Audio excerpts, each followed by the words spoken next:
Me fala, deixa eu te perguntar, tu estava falando a respeito da depressão, aquele momento que você falou que era um momento familiar muito complicado. Sim. O que exatamente estava acontecendo dentro de casa para que você... A não ser a questão financeira que você me disse. Não, mas você tá falando do começo. Isso. Não, o episódio da depressão foi recente. Foi mais... Ai, eu não sabia. Foi recente, 2017. Ok. 2017. Que foi quando você começou a fazer o streaming. Foi quando eu comecei a fazer. Razão, Na verdade, eu já tinha começado a criar alguns conteúdos ali pra internet, mas já tava trabalhando nessa área de games que eu gostava, mas aí deu tudo errado. E foi isso que te deu uma afundada nesse momento? Cara, Sim? Foi muita coisa, porque eu tava numa fase em que eu tava querendo descobrir o que eu queria fazer. Eu tinha cortado relação com a minha família, né? A minha família de sangue eu tinha cortado, porque eu comecei em 2017, eu tava num relacionamento e eu comecei a procurar fazer terapia, psicanálise. Tá. E aí na psicanálise eu comecei a mexer em muitas gavetas e coisas do passado, da infância, principalmente dessa parte mesmo de infância e pré-adolescência e coisas que como foram vindo à tona, que foram muito pesadas. Eu assisti no Flow você falando que teve um episódio de abuso lá atrás. Então, assim, cara, abuso sexual, acho que o abuso psicológico, de você ser uma posse, né? De existir, eu acho que dentro da sua casa, coisas que você olha assim e você fala, cara, é muito...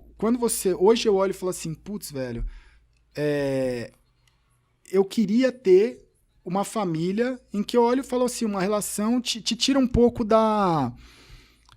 É a inocência mesmo. Depois Irmão, que você perde isso, a vida muda, cara. As experiências que a gente tem familiares na infância, como as que você passou, como todos nós passamos algum tipo de experiência, obviamente a tua foi muito dura e tudo mais, nos marca para sempre e cria e molda a nossa personalidade. É muito louco como a infância, ela basicamente pavimenta a estrada pro resto da tua vida. E por mais assim que eu sempre fui essa pessoa de buscar me relacionar e ter amigos, eu percebia que eu sempre tive muita raiva em muitas coisas. Eu sempre tive muita raiva, eu sentia muita raiva, eu tinha muita raiva. Minha mãe falava que eu tinha muita raiva com ela e ela não sabia o que era.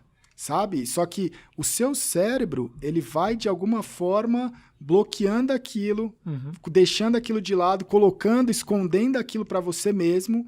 E eu acho que você vai passando isso, só que vai internalizando de uma forma que cada um tem um jeito.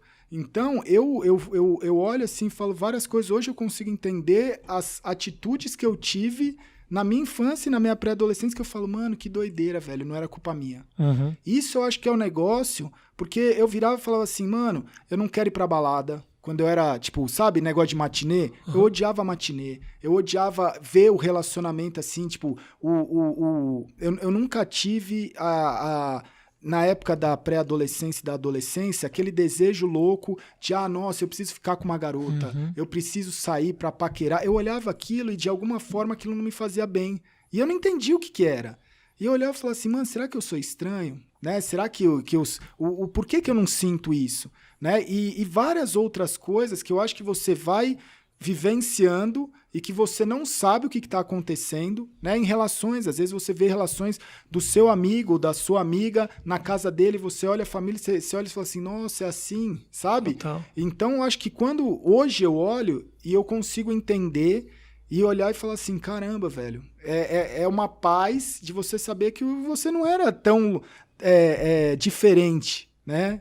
Porque eu acho que a gente vive isso hoje o que eu busco, né, nas streams, na tribo, é você poder ter um lugar onde você se aceite. Que eu acho que é isso que muitas vezes as pessoas mais machucam. Ela olha aquilo e ela fala assim, putz, eu tenho que ser desse jeito, eu tenho que ser daquele jeito.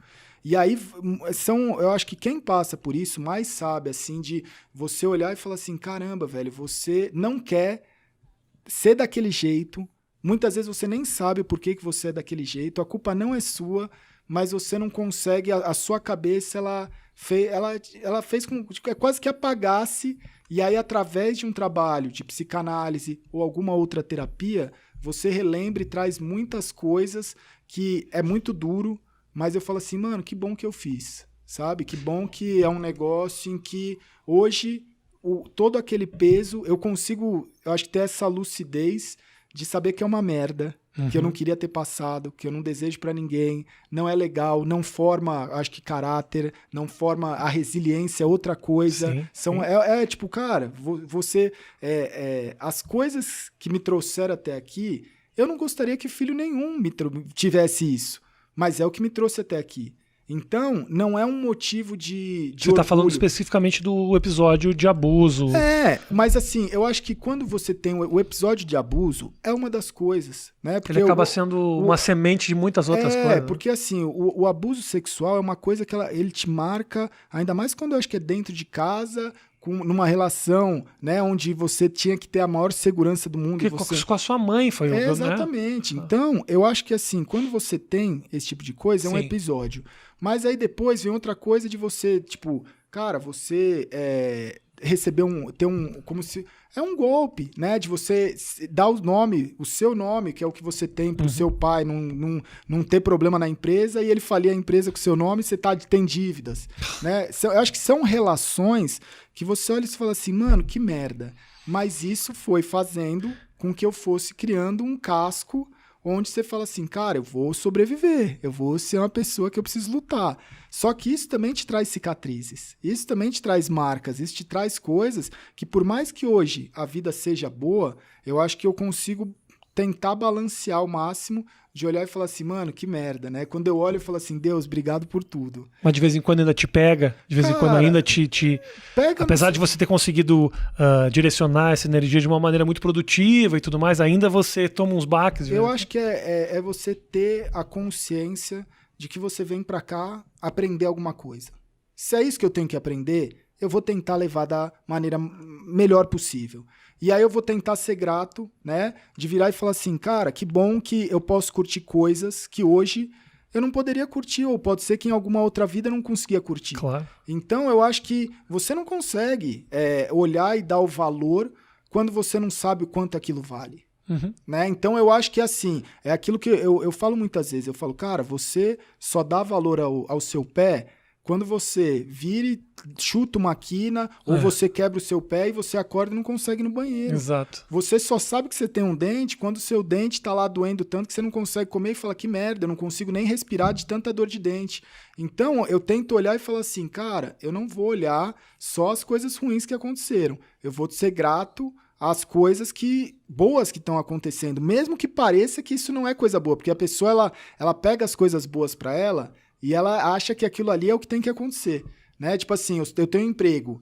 Eu não agradeço todo dia que eu tenho emprego, até eu ser demitido e pedir pelo amor de Deus pra eu conseguir um emprego novo. Ué, e todos os dias que você tava empregado e você fica, né? Eu acho que... Os relacionamentos amorosos que faz um casamento, eu casei 13 anos. As pessoas, por que não deu certo? Meu irmão... Tem um filho, 13 anos de alegria, vou eu ficar também focando ou até mesmo quando acontece alguma coisa, sei lá, tem uma traição no casamento. Isso. Aí você fala, nossa, Deus me odeia porque ele colocou do meu lado uma parceira que me traiu. Mas você agradeceu a Deus todos os 13 anos, ou 15 anos, ou 10 anos, ou 5 anos que você teve do lado dela acordando e não tinha acontecido nada? É difícil pensar assim, é difícil, mas quando eu olhei e tento racionalmente olhar, porque quando deu a merda mesmo... Eu acho que a única forma que eu consegui foi olhar e ter um discernimento e falar assim, cara, se eu não for muito racional e se eu não fizer o que eu preciso fazer, como se fosse uma fase de videogame, você tá ali tentando. Se você não parar e falar assim, cara, eu preciso fazer isso, não adianta eu passar nervoso, não adianta, eu posso até estar nervoso, mas eu não posso, né, fazer deixar com que isso aquilo te derrube, né? Com que aquilo impacte. Eu posso estar com raiva, eu posso estar nervoso, eu posso estar, triste, mas aí eu olhei e tentei racionalmente falar assim, cara, eu vou fazer isso, o que precisa ser feito. E eu acho que eu sinto muita falta, assim, dessa época onde você é colocado numa situação de uma pressão tão grande que porque eu gosto da pressão, eu gosto da competição. E aquele momento da minha vida foi um momento que eu virei e falei assim, cara, eu vou fazer isso, vai doer, mas eu vou tentar fazer isso da forma mais digna e da melhor forma possível. Então eu acho que isso daí eu consegui levar, que foi o que eu falei no Flow, tal, da vida é bela. Tipo assim, cara, você tá no meio da merda, você tá no meio da guerra, você tá num campo de concentração, tá tudo horrível. Você vai ter que passar por aquilo, irmão. Não tem nada que você vai fazer que não vai te fazer passar por aquilo. Ah, mas é muito difícil passar por uma forma digna? É muito difícil. Mas você que vai escolher se vai passar ou não. E aí, quando eu olhei e eu acho que pelo menos essa clareza de olhar e falar assim, cara, eu posso fazer desse jeito. E aí eu comecei. Aí, primeiro dia, segundo dia, e eu fui documentando isso. Porque eu fui gravando stories, eu fui nas lives, eu fui fazendo uma forma onde as pessoas foram vendo essa evolução, foram vendo que, mas pô, o que você faz pra vida melhorar? Eu falo, mano, não seja um cuzão. Mas você era um cuzão? Todo mundo é um cuzão, cara. Todo mundo. Até o momento que você fala, eu não vou ser mais um cuzão. Mas o que significa não ser o cuzão? Cara, significa você estar almoçando e você vê no vidro alguém lá do outro lado da rua que não tem o que comer e você consegue comer a porra da sua comida tranquilamente, levantar, pagar a conta e ir embora e não oferecer um prato para aquela pessoa. Ou não, se você não tem o dinheiro para oferecer um prato, pegar e separar um pouco e pedir para, né, embrulhar e você levar para aquela pessoa. Quantas vezes você olha e você fala assim, mano, esse problema não é meu? E na minha cabeça, quando eu olhei e falei assim, cara, não ser um cuzão é não fingir que esses problemas ao seu redor todo dia estão acontecendo, eu acredito que as coisas tendem a melhorar. Então, mas pô, o que eu escuto muito, eu queria ter a condição que você tem hoje para ajudar as pessoas financeiramente. Eu falo, cara, você tem a coisa mais rica.